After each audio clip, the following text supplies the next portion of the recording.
नमस्कार, मी डी.टी. आंबेगावे, मुख्य संपादक सत्य पोलीस टाइम्स। सामान्य जनतेचा आवाज बुलंद करण्यासाठी सत्य पोलीस टाइम्स या चॅनेलला आत्ताच सबस्क्राइब करा। पाण्यालाच आपण जल असे म्हणतो। जल या शब्दात दोन अक्षरे येतात। ज म्हणजे जन्मापासून आणि ल म्हणजे लयापर्यंत। जन्मापासून ते लयापर्यंत जे आपल्याला साथ देतं ते म्हणजे पाणी। मनुष्याच्या शरीरात 60 ते 70% पाणी असतं, म्हणून पाण्याला आपण जीवन असे म्हणतो। अगदी जन्माला येण्यापूर्वी आईच्या पोटात असल्यापासून जसे पाणी आपली काळजी घेतं, मग जन्माला आल्यावर पाण्याची काळजी आपण का घेत नाही? अहो, शेतीमध्ये पाण्यासाठी भावांमध्ये खून पडते, सार्वजनिक नळावर मारामारी होते। हे सर्व पाहून मला असंच कुठेतरी वाटत आहे की तिसऱ्या महायुद्धाला भविष्यात नव्हे तर आत्ताच कुठेतरी सुरुवात झालेली आहे। आणि या महायुद्धापासून वाचायचं असेल तर जलसाक्षरता आणि जलसंवर्धनाशिवाय दुसरा पर्याय नाही। अहो, निसर्गाने दिलेले पाणी आता मला विकत घ्यायला लागतंय। गोरगरिबांना हंडाभर पाण्यासाठी वनवन भटकायला लागतंय। दुष्काळाच्या अवरुपीने तुमचे आमचे झाले वांदे। टँकर आणि बिस्लरीवाल्यांचे दाम मात्र दुप्पट झाले। टँकर आणि बिस्लरीवाल्यांचे दाम मात्र दुप्पट झाले। अहो, काही वर्षांपूर्वी लाखो लिटर पाणी लातूरकरांची तहान भागवण्यासाठी कृष्णा नदीतून रेल्वेने नेण्यात आलं। याला कारणीभूत कोण? माणूसच ना, त्याची वृक्षतोडच ना। अहो, पाणी अडवलं नाही, पाणी जिरवलं नाही तर भविष्यात आपल्याला पाणी कसे पुरेल? पाण्याचे संवर्धन कसे होईल? पावसाळ्याच्या पाण्यात थेंब म्हणजे जमिनीत जिरवा, तेव्हा कोरोना लसीप्रमाणे अख्ख्या जगाला पाणी पुरवठा करणारा देश हा भारत देश एकमेव ठरेल। तेव्हाच आपले कर्तव्य पूर्ण होईल। इस्रायल सारख्या देशात फक्त 10% पाऊस पडतो, तरी तिथे नंतर वन करू शकतं। याला कारणीभूत आहे तिथले वॉटर मॅनेजमेंट। अहो, त्यांचा अभ्यास इतका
जीवन या संस्कृत सुभाषिताप्रमाणे पाणी ही अनमोल आहे. ह्याचा आपण पुरेपूर वापर करणे गरजेचे आहे. कारण जर का आपण पाणीचा दुरुपयोग केला तर आपल्याला पुढे भविष्यात पाण्याची कमतरता भासेल. म्हणून आपण पाण्याचे पुरेपूर वापर करणे गरजेचे आहे, हे प्रत्येकाने लक्षात घ्यावे. म्हणून मला म्हणावं असं वाटते की जाणा महत्त्व पाण्याचे कल्याण होईल जीवनाचे, कल्याण होईल जीवनाचे. या प्रकारे आपण पाण्याचे थेंब थेंब वाचवून आपले पुढचे भविष्य साकार करू शकतो, जेणेकरून आपले पुढील पिढी किंवा आपले पुढील जीवन व्यवस्थित होईल. थेंबे थेंबे तळे साचणे या बोलाप्रमाणे आपण जर का एक एक थेंब थेंब पाणी साचवले म्हणजे आपण याची सुरुवात आपल्या घरापासूनच करूया, जेणेकरून आपल्याकडून काही दुसरे व्यक्ती शिकून घेतील. उदाहरणार्थ आपल्या नळातील जर का पाणी काहींच्या नळातून पाणी थेंब थेंब गळत असतं, ते गळत असतं तर त्याचा आपण अपव्यय करतो हे आपल्याला सिद्ध होतं.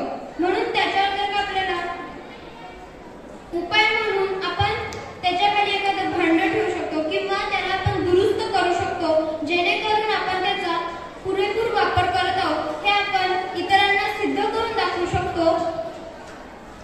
आपल्या इथं गणपती उत्सव आणि गौरी पूजन केले जाते. त्यावेळी जे गणपती आणि गौरी पूजनची जी मूर्ती आणली जातात ते आपण नदी, नाले, ओढे व तलाव इत्यादींमध्ये आपण त्यांचं विसर्जन करतो. ते विसर्जन केल्यामुळे तिथे ते पाणी दूषित होतं. ते पाणी आपण दूषित न करता तर त्याच्यासाठी एखादं असं काहीतरी बांधलं की जेणेकरून आपण तिथे त्यांचं विसर्जन करू आणि जे नदी, तलाव, ओढे जे होते जिथे आपण पहिले विसर्जन करत होतो ते सगळे स्वच्छ पाण्याने भरतील, जेणेकरून आपण भविष्यामध्ये त्यांचा पुरेपूर वापर करू शकतो. म्हणून माझं मत आहे की आपण त्याच्यासाठी एक वेगळं काहीतरी करावं, जेणेकरून आपण लोकांना सांगू शकतो की मी पाण्याचा पुरेपूर वापर करते आणि मी पुरेपूर वापर करीन आणि माझ्या भविष्याचा मी एक एक पाया बांधत जाईन.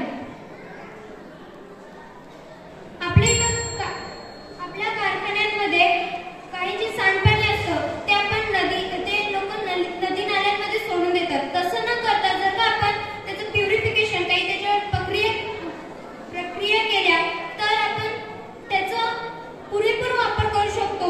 म्हणून मी एवढेच म्हणेन की आधी नियोजन करा मग भविष्याची एक एक पायरी चढा. आधी नियोजन करा आणि मगच भविष्याची एक एक पायरी चढा. जय हिंद. आपल्या सर्वांनाच माहीत आहे की अन्न व पाणी या आपल्या मूलभूत गरजा आहेत. मूलभूत म्हणजे अत्यंत महत्त्वाच्या गरजा. त्या जर नसतील तर आपण जगू शकणार नाही. अन्न नसेल तर आपण जास्त काळ जगू शकतो, पण पाणी नसेल तर आपण जास्त काळ जगू शकणार नाही. पण पृथ्वीवरील पाण्याचे साठे मर्यादित आहेत. आपल्या पृथ्वीवर 71% पाणी आहे. वेळ आहे तोपर्यंत जर आपण पाण्याची बचत व संवर्धन केले नाही तर येणारा काळ खूप कठीण होईल आणि उन्हाळ्यात तहानलेले प्राणी पक्षी मरण पावतील. राजस्थान सारख्या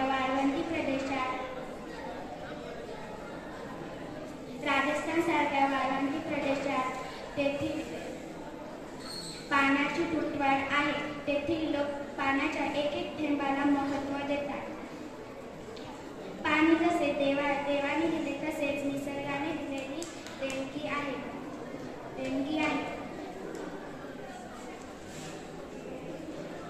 पाणी देते जीवनदान करू त्याला वाचवण्याचे श्रेष्ठ काम. माझा जो विषय आहे तो आहे जलसंवर्धन. आपण लहानपणापासूनच अकबर आणि बिरबलाच्या गोष्टी ऐकत आलो आहोत. तर त्यातलीच तुम्हाला मी एक गोष्ट सांगणार आहे. एक दिवशी काय होतं, अकबर राजा त्याच्या दरबारात सर्वांना प्रश्न विचारतो की 27 + 9 किती. तिथे उपस्थित लोक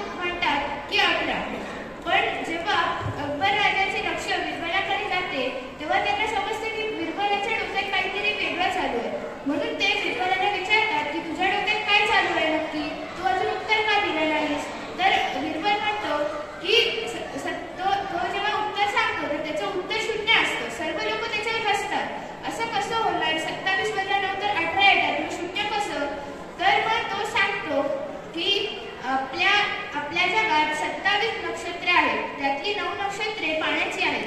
जरी 9 नक्षत्रेच नसतील तर मग ही सजीव सृष्टी कशी काय जगणार?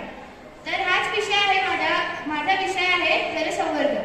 पाणी हे एक अमूल्य व महत्त्वपूर्ण घटक आपल्या जीवनातील घटक आहे. पृथ्वीवर 71% पाणी हे 71% पाणी आहे, पण त्यातील फक्त 1% कमी पाणी पिण्याचे आहे. सध्या आपल्या जगाची लोकसंख्या वाढत चालली आहे व पाण्याचीही मागणी वाढत चालली आहे. ही मागणी फक्त पिण्याच्या पाण्यापुरता नाही तर वेगवेगळ्या प्रकारच्या ऊर्जा, अजून शेती संबंध गोष्टी यासाठीही आहे. आपल्याला पाण्याचा पुरेपूर वापर केला पाहिजे.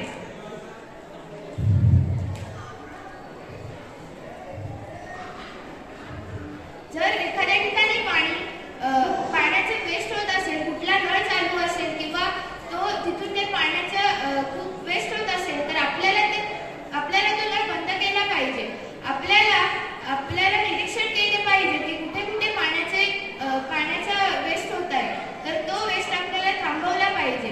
आपण गणेश चतुर्थी जेव्हा आपल्याकडे गणपती बाप्पा येतात तेव्हा 5 दिवस बाप्पा थांबतात. त्याच्यानंतर जेव्हा आपण विसर्जन करतो तेव्हा आपण नदी, तलाव ह्याच्यामध्ये विसर्जन करतो. त्यांच्यामध्ये विसर्जन न करता आपण ते विसर्जन घरी केले व त्याला घरी करून जर नदी नाले स्वच्छ ठेवले तर याचा खूप चांगला उपयोग होईल, आपल्या या निसर्गाला होईल व तिथून आपण एक सुंदर असं रोपटही लावू शकतो व त्याचं झाडही तयार करू शकतो. धन्यवाद. दुष्काळाची रूप असेल आपत्ती तर वेळेत जपा जलसंपत्ती. जलसंवर्धन म्हणजे आपल्या भाषेत पाणी जपून वापरणे व पाणी साठवण्यासाठी मदत करणे. ही आपल्या काळाची आज गरज निर्माण झाली आहे. जर आपण वेळेत सावध राहिलो नाही तर आपल्याला खूप मोठ्या संकटांना तोंड द्यावे लागते. आपण पर्यावरण चक्र संतुलित करण्यात जास्त योगदान देणारी झाडे तोडून टाकत आहोत. त्यामुळे पावसाचे प्रमाण कमी झाले आहे. पाण्यासाठी मुख्य स्रोत पाऊसच आहे. आता हीच वेळ आहे आपण आपल्या नैसर्गिक पर्यावरणाचे, जलसंवर्धनाचे महत्त्व ओळखले पाहिजे. कधीतरी विचार करून पहा, जर पाणीच नसेल तर आपण काय करू शकतो? या प्रश्नाचा गांभीर्याने विचार केला तर आपण पाणी बचत करण्यासाठी पहिले पाऊल नक्कीच उचलू. पाणी हे जीवन आहे, हे अगदी खरं आहे. म्हणून थेंब थेंब वाचवा पाण्याचा आणि हाच मार्ग आहे सुखी भविष्याचा. पाणी हे एक अपरिहार्य स्रोत आहे जे मानवी अस्तित्व, शेती, पर्यावरण संतुलन, उद्योग यांसाठी आवश्यक आहे. निसर्गातील प्रत्येक छोट्यापासून ते मोठ्यांपर्यंत पाणी हे प्रत्येक सजीवांना आवश्यक आहे. पाणी हे एक जल आपल्याला निसर्गाने दिलेले एक अमूल्य देणगी आहे. आपण तिचा आदर केला पाहिजे, तिचा अपव्यय करू नये. जलसंवर्धन ही काळाची गरज आहे, हे आपण प्रत्येकाने लक्षात घेतले पाहिजे. म्हणून वाणी आणि पाणी जपून वापरा. वाणीमुळे तुमचा वर्तमान काळ व पाण्यामुळे तुमचा भविष्यकाळ सुरक्षित राहील. पाणी नाही द्रव्य, पाणी आहे अमृततुल्य. पाणी नाही द्रव्य, पाणी आहे अमृततुल्य. असू द्या मोल माझ्या प्रत्येक थेंबाचे, असू द्या मोल माझ्या प्रत्येक थेंबाचे. नुका करून नष्ट मला, मीच आहे जीवन तुमचे, मीच आहे जीवन तुमचे. नुका घालू वाया मला, सांभाळ माझे नीट करा. मी आहे म्हणून तुम्ही याचे भान असू द्या जरा, याचे भान असू द्या जरा. चला तर मग प्रत्येकाने आपापल्या पासूनच सुरुवात करा. मला थोडं तरी पाणी कोणत्या गोष्टीतून वाचवता येईल किंवा बचत करता येईल याची सुरुवात करा व विचार करा. पाणी वाचवा, स्वतःला वाचवा. धन्यवाद. मानवी शरीराचा 70% भाग पाण्याने बनला आहे. आजच्या या जगात लाखो सागरी प्रजाती आहेत ज्या पाण्यात राहतात. त्याचप्रमाणे मानव जाती पाण्यावर अवलंबून आहे. उद्योगांना कोणत्या ना कोणत्या प्रकारात पाण्याची गरज असते. उपलब्ध पाण्यापैकी फक्त 3% पाणी गोडे पाणी